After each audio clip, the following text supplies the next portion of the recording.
قرآن کے معزز سامعات، السلام علیکم ورحمۃ اللہ وبرکاتہ۔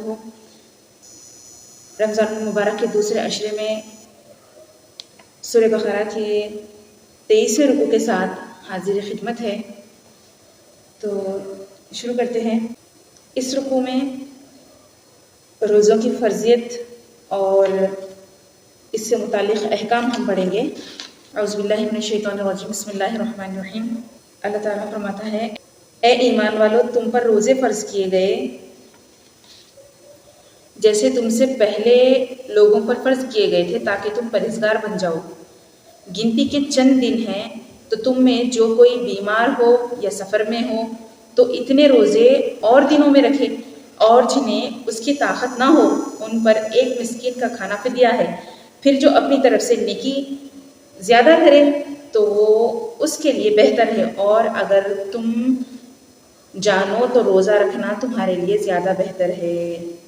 اس آیت میں روزوں کی فرضیت کا بیان ہے، کیونکہ روزہ شہوت کو توڑتا ہے اور شہوت جو ہے گناہ کی ابتدا ہے۔ اب دیکھیں، صوم یعنی روزہ، تو صوم اور صیام کے معنی ہوتے ہیں مطلقاً رکنا، اور شریعت میں ان الفاظ کا مفہوم یہ ہوتا ہے کہ فجر سے غروب آفتاب تک، سورج کے ڈوبنے تک روزے کی نیت کے ساتھ کھانے پینے، جمع کرنے اور بدن کے اس حصے میں جو اندر کے حکم میں شامل ہوتا ہے کسی چیز کے داخل ہونے سے روکے رکھنا، نیز روزے دار کا مسلمان اور حیض و نفاس سے پاک ہونا اس کے صحیح ہونے کی شرطوں میں سے ہے، اور روزہ اس کو کہتے ہیں۔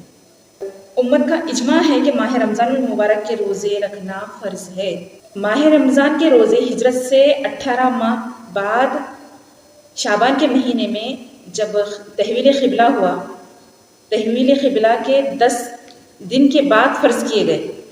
روزے کے ثواب کے بارے میں اگر ہم دیکھیں تو حضرت ابو ہریرہ رضی اللہ تعالیٰ عنہ سے روایت ہے، آپ کہتے ہیں کہ رسول کریم صلی اللہ علیہ وسلم نے فرمایا، بنی آدم کے ہر نیک عمل کا ثواب زیادہ کیا جاتا ہے، اس طرح کہ ایک نیکی کا ثواب 10 سے 7 گنا تک بڑھا دیا جاتا ہے، اور اللہ تعالیٰ فرماتا ہے مگر روزہ کہ وہ میرے ہی لیے ہے اور میں ہی اس کا اجر دوں گا، یعنی روزے کی جو جزا ہوتی ہے، روزے کا جو بدلہ ہوتا ہے اسے میں ہی جانتا ہوں، اور وہ روزے دار کو میں خود ہی دوں گا۔ اس بارے میں کوئی دوسرا یعنی فرشتے وغیرہ کوئی واسطہ نہیں ہوں گے، کیونکہ روزے دار اپنی خواہش اور اپنا کھانا صرف میرے لیے ہی چھوڑتا ہے، یعنی وہ میرے حکم کی بجا آوری، میری رضا اور خوشنودی کی خاطر اور میرے ثواب کی طلب کے لیے روزہ رکھتا ہے۔ روزے دار کے لیے 2 خوشیاں ہیں، حضور پاک صلی اللہ علیہ وسلم نے فرمایا کہ روزے دار کے لیے 2 خوشیاں ہیں، ایک خوشی تو روزہ کھولنے کے وقت اور دوسری خوشی اپنے پروردگار سے ملاقات کے وقت ہوگی۔ یاد رکھو، روزے دار کے منہ کی بو اللہ کے نزدیک مشک کی خوشبو سے زیادہ لطف اور پسندیدہ ہے۔ اس کی وجہ سے بندہ دنیا میں شیطان کے شر و فریب سے اور آخرت میں دوزخ کی آگ سے محفوظ رہتا ہے۔ لہٰذا جب تم میں سے کوئی شخص روزے دار ہو تو وہ نہ تو فحش باتیں کرے اور نہ بےہودگی کے ساتھ اپنی آواز بلند کرے، اور اگر کوئی نادان جاہل اسے برا کہے تو اس سے لڑنے جھگڑنے کا ارادہ کرے تو اسے بس اتنا کہہ دینا چاہیے کہ میں روزے دار ہوں۔ احادیث میں اس طریقے سے آیا ہے۔ اور نیک عمل کے اجر کے بارے میں اجر کے سلسلے میں ادنا درجہ 10 ہے کہ نیکی تو 1 ہو مگر ثواب 10 گنا ہو۔ پھر اس کے بعد نیک عمل کرنے والے کے صدق خلوص پر یہ بات منحصر ہوتی ہے کہ اس کی ریاضت اور مجاہدہ اور اس کے خلوص اور صدق نیت میں جتنی زیادہ پختگی ہوگی اور جتنا زیادہ کمال ہوگا، کمال بڑھتا جائے گا، اسی طرح اس کے ثواب میں اضافہ ہوتا جائے گا، یہاں تک کہ بعض حالت میں ایک نیکی پر 700 گنا زیادہ ثواب ملتا ہے۔ گویا یہ آخری درجہ ہے، لیکن بعض مقامات اور اوقات ایسے بھی ہیں جہاں کی ایک کی جانے والی نیکی اس سے بھی زیادہ اجر و ثواب سے نوازی جاتی ہے۔ چنانچہ ایک جگہ منقول ہے کہ مکے میں ایک نیک عمل کے بدلے میں 1,00,000 نیکیاں لکھی جاتی ہے۔ اب ایسے میں مکہ شریف میں رمضان، سبحان اللہ، وہاں پر ایک اگر نیکی کی جاتی ہے تو بندے کو 1,00,000 نیکیاں ملتی ہے، اور وہی ایک رمضان کے مہینے میں مکہ شریف میں نہیں کیا 10 گنا زیادہ. تو بندے کا جس طریقے سے عمل رہے گا اس کے حساب سے جتنی پختگی ہوگی ثواب در ثواب اس کو ملتا جائے گا. شاید باری تعالیٰ ہے. مگر روزے سے ثواب کی اہمیت و فضیلت کی طرف اشارہ ہے کہ روزے کا ثواب بے انتہا اور لامحدود ہے، جس کی مقدار سوائے اللہ تعالیٰ کے اور کوئی نہیں جانتا. اللہ اکبر. تھوڑا سا ہم روزے کے فوائد کے بارے میں ہم بات کر لیں. جب بندہ کوئی عبادت کرتا ہے تو کوئی بھی عبادت ہو تو کسی بھی عبادت اور کسی بھی نیک عمل کا سب سے بڑا فائدہ یہ ہوتا ہے کہ اللہ رب العزت کی خوشنودی بندے کو حاصل ہوتی ہے اور پروردگار کی رحمت کاملہ اور اس عمل اور عبادت کرنے والے کو دین اور دنیا دونوں جگہ اپنی آغوش میں چھپا لیتی ہے اللہ کی رحمت. تو اس اعتبار سے روزے کا فائدہ بھی بڑا ہی عظیم فائدہ ہے. مگر اس کے علاوہ روزے کے کچھ اور بھی روحانی اور دینی فوائد جو اپنی اہمیت و عظمت کے اعتبار سے قابل ذکر ہے، چند ہم یہاں پر بیان کریں گے، بیان کرنے کی سعادت حاصل کریں گے. روزے کی وجہ سے ایک فائدہ یہ ہے کہ بندے کو خاطر جمائی اور قلبی سکون حاصل ہوتا ہے. اس کا نفس امارہ ہے، نفس امارہ کی جو تیزی ہوتی ہے وہ جاتی رہتی ہے. اعضائے جسمانی بطور خاص وہ اعضاء جو جن کا نیکی اور بدی سے براہ راست تعلق ہوتا ہے، جیسے ہاتھ، ناک، آنکھ، کان اور سکر وغیرہ، یہ اعضاء سست پڑ جاتے ہیں، جس کی وجہ سے گناہ کی خواہش کم ہو جاتی ہے اور معصیت کی طرف رجحان بندے کا ہلکا ہو جاتا ہے. چنانچہ اسی لیے کہا جاتا ہے کہ جب نفس بھوکا ہوتا ہے تو تمام اعضاء سیر ہوتے ہیں. اور اس کو اس طریقے سے ہم سمجھ سکتے ہیں کہ جسم کے جتنے اعضاء ہیں قدرت نے انہیں اپنے مخصوص کاموں کے لیے پیدا کیا. مثلا آنکھ ہے، آنکھ کی تخلیق دیکھنا ہے. اب دیکھنے کے لیے وہ بنائی گئی ہے، گویا آنکھ کا کام دیکھنا ہے. لہٰذا بھوک کی حالت میں اگر جب انسان بھوکا ہو تو کسی بھی چیز کو دیکھنے کی رغبت وہ نہیں رکھتا. بھوک کی وجہ سے وہ نہیں دیکھتا، اتنا شوق سے نہیں دیکھتا. اگر دیکھتا بھی ہے تو اتنا شوق سے نہیں دیکھتا. وہی جب اس کا پیٹ بھرا ہوا ہو، اگر وہ کھایا ہوا ہو تو آنکھ اپنا کام بڑی رغبت کے ساتھ کرتی ہے، یعنی وہ شوق سے جائز اور ناجائز ہر چیز کو دیکھتی چلی جاتی ہے. اسی طریقے سے دیگر اعضاء کا بھی حال ہے.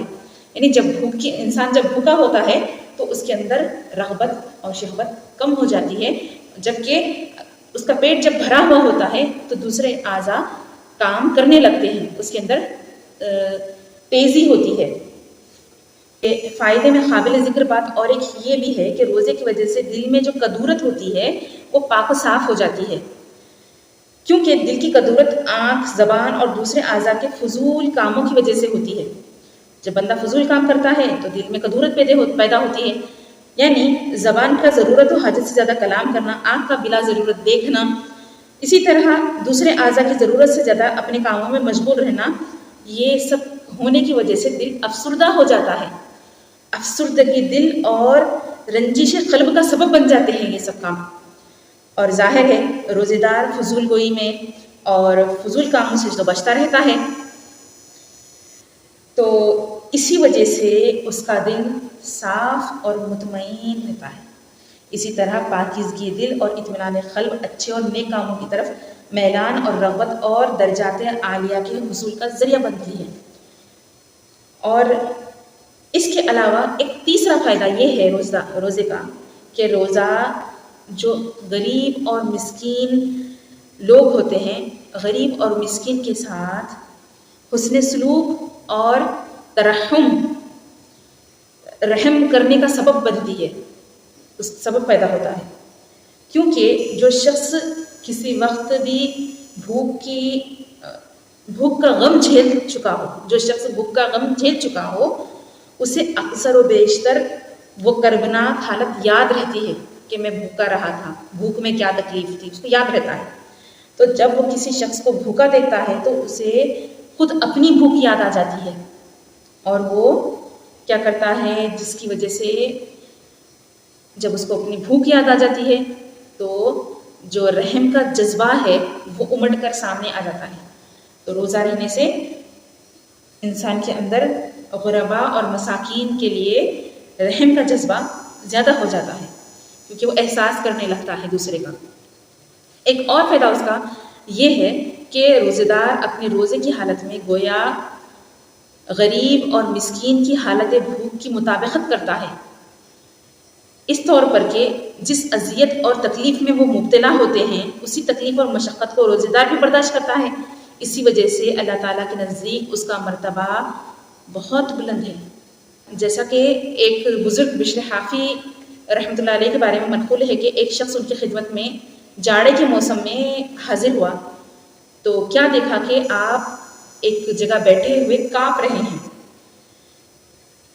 حالانکہ ان کے پاس اتنے کپڑے موجود تھے کہ وہ اپنے آپ کو سردی سے بچا سکتے تھے، لیکن وہ کپڑے الگ رکھے ہوئے تھے۔ اس شخص نے یہ صورتحال دیکھ کر ان سے بڑے ہی تعجب سے پوچھا کہ آپ سردی میں اس طریقے سے اپنے آپ کو کپڑوں سے الگ چھوڑ کر کیا کر رہے ہیں؟ انہوں نے کہا، میرے بھائی، فقراء اور مساکین کی تعداد بہت زیادہ ہے، مجھ میں اتنی طاقت اور اتنی استطاعت نہیں ہے کہ میں ان کے کپڑوں کا انتظام کر دوں، ان تمام فقراء اور مساکین کا، لہٰذا جو چیز میرے اختیار میں ہے میں اس کو غنیمت جانتا ہوں۔ جس طریقے سے وہ لوگ سردی کی تکلیف برداشت کر رہے ہیں اسی طرح میں بھی سردی کی تکلیف برداشت کر رہا ہوں، اس طرح میں بھی ان کی مطابقت کر رہا ہوں۔ اللہ اکبر! یہ کیا ہے؟ ان کا احساس کرنا ہوتا ہے۔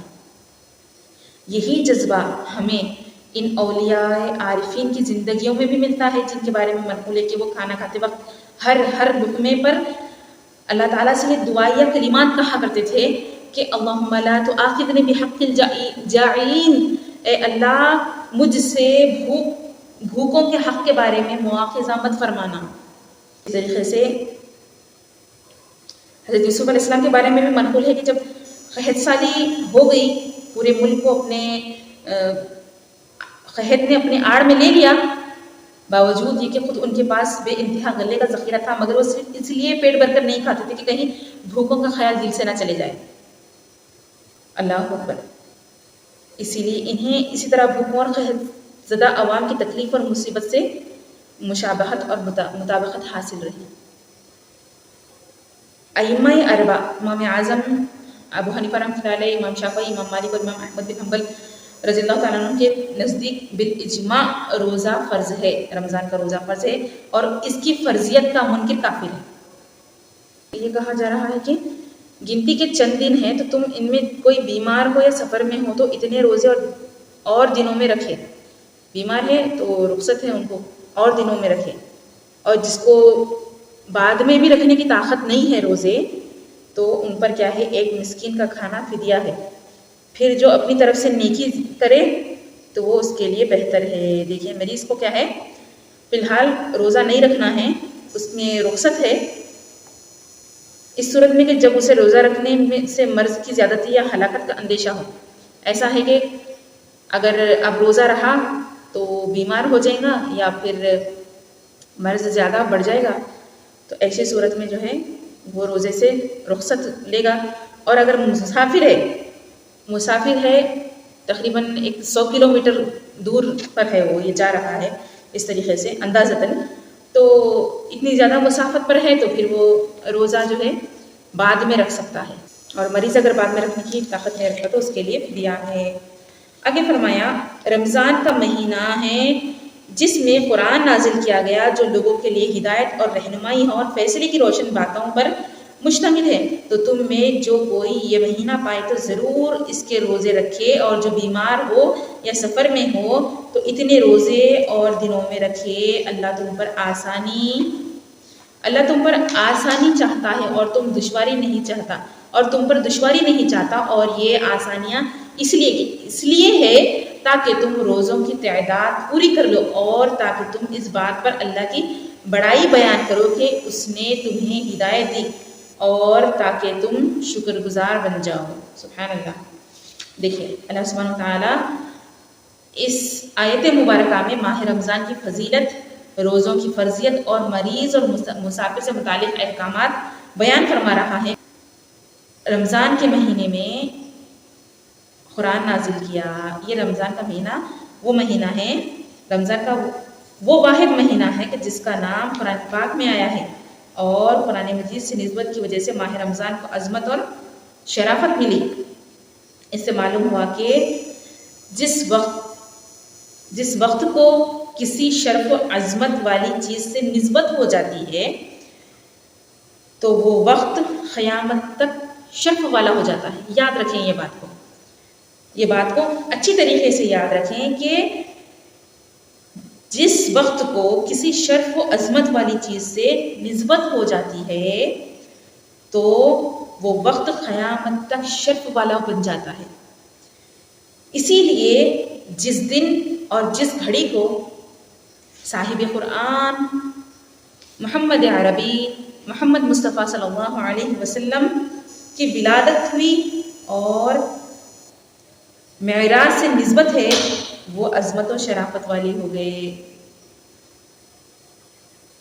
وہ سارے دن عظمت و شرافت والے ہو گئے۔ سبحان اللہ۔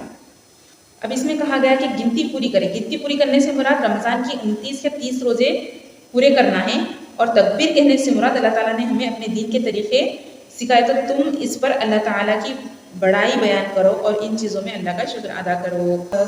اس رکوع کے دوسری آیت میں ماہ رمضان المبارک کی فضیلت اور بزرگی کا بیان ہو رہا ہے کہ اس ماہ مبارک میں قرآن کریم اتارا گیا۔ حضور پاک صلی اللہ علیہ وسلم نے فرمایا کہ ابراہیم صحیفہ رمضان کی پہلی رات اتارا، اور توریت 6 تاریخ، اگلی تمام صحیفے توریت، انجیل 13ویں تاریخ اور قرآن مجید 24ویں تاریخ کو نازل ہوا، اور ایک اور روایت میں ہے کہ زبور 12ویں کو اور انجیل 18ویں تاریخ کو نازل ہوا۔ اور اے حبیب، جب تم سے میرے بندے میرے بارے میں سوال کریں تو بے شک میں نزدیک ہوں، میں دعا کرنے والے کی دعا قبول کرتا ہوں۔ جب وہ مجھ سے دعا کرے تو انہیں چاہیے کہ میرا حکم مانے اور مجھ پر ایمان لائے تاکہ ہدایت پا جائیں۔ اس میں دعا کی قبولیت کا بیان ہے اور اطاعت احکام کی ترغیب دی جا رہی ہے۔ شان نزول یہ ہے کہ ایک جماعت صحابہ نے جذبہ عشق الہی میں سید عالم صلی اللہ علیہ وسلم سے دریافت کیا کہ ہمارا رب کہاں ہے۔ اس پر نوید قرب سے سرفراز انہیں کیا گیا بتایا کہ اللہ تعالیٰ مکان سے پاک ہے، بندے کے قریب ہے۔ جب بندہ اس کو سرگوشی کرتا ہے، جب اس کو پکارتا ہے تو وہ اس کی پکار کو سنتا ہے۔ حدیث میں یہ بھی آیا ہے کہ حضرت صلی اللہ علیہ وسلم نے فرمایا، اللہ تعالیٰ فرماتا ہے میرا بندہ میرے ساتھ جیسا عقیدہ رکھتا ہے میں بھی اس کے ساتھ ویسا ہی برتاؤ کرتا ہوں، جب بھی وہ مجھ سے دعا مانگتا ہے میں اس کے قریب ہی ہوتا ہوں۔ جب بندہ مجھے یاد کرتا ہے اور اس کے ہونٹ میرے ذکر میں ہلتے ہیں تو میں اس کے قریب ہوتا ہوں۔ آگے فرمایا، تمہارے لیے روزوں کی راتوں میں اپنی عورتوں کے پاس جانا حلال کر دیا گیا، وہ تمہارے لیے لباس ہے اور تم ان کے لیے لباس ہو۔ اللہ کو معلوم ہے کہ تم اپنی جانوں کو خیانت میں ڈالتے تھے، تو اس نے تمہاری توبہ قبول کی اور تمہیں معاف فرما دیا، تو اب ان سے ہم بیستری کر لو، اور جو اللہ نے تمہارے نصیب میں لکھا ہوا ہے اسے طلب کرو اور کھاؤ اور پیو، یہاں تک کہ تمہارے لیے فجر سے سفیدی یعنی صبح کا ڈورا سیاہی رات کے ڈورے سے ممتاز ہو جائے، پھر رات آنے تک روزوں کو پورا کرو اور عورتوں سے ہم بستری نہ کرو جبکہ تم مسجدوں میں اعتکاف سے ہو، یہ اللہ کی حدیں ہیں تو ان کے پاس نہ جاؤ۔ اللہ یوں ہی لوگوں کے لیے اپنی آیات کھول کر بیان فرماتا ہے تاکہ وہ پرہیزگار ہو جائیں۔ سبحان اللہ۔ دیکھیں، رمضان المبارک اور حالت اعتکاف میں ازدواجی تعلقات اور سحری سے متعلق اس آیت میں شرعی احکام بیان ہو رہے ہیں۔ فرمایا، اور آپس میں ایک دوسرے کا مال ناحق نہ کھاؤ اور نہ حاکموں کے پاس ان کا مقدمہ اس لیے پہنچاؤ کہ لوگوں کا کچھ مال ناجائز طور پر جان بوجھ کر کھا لو۔ دیکھیں، اس کے اندر لوگوں کا مال ناحق کھانے اور اس مقصد کے لیے لوگوں کے مالوں کو کھانے کے لیے لوگوں کو مقدمات میں گھسیٹنا حرام ہے، یہ بتایا اس میں جا رہا ہے کہ ناجائز فائدے کے لیے کسی پر مقدمہ بنانا یا اس کو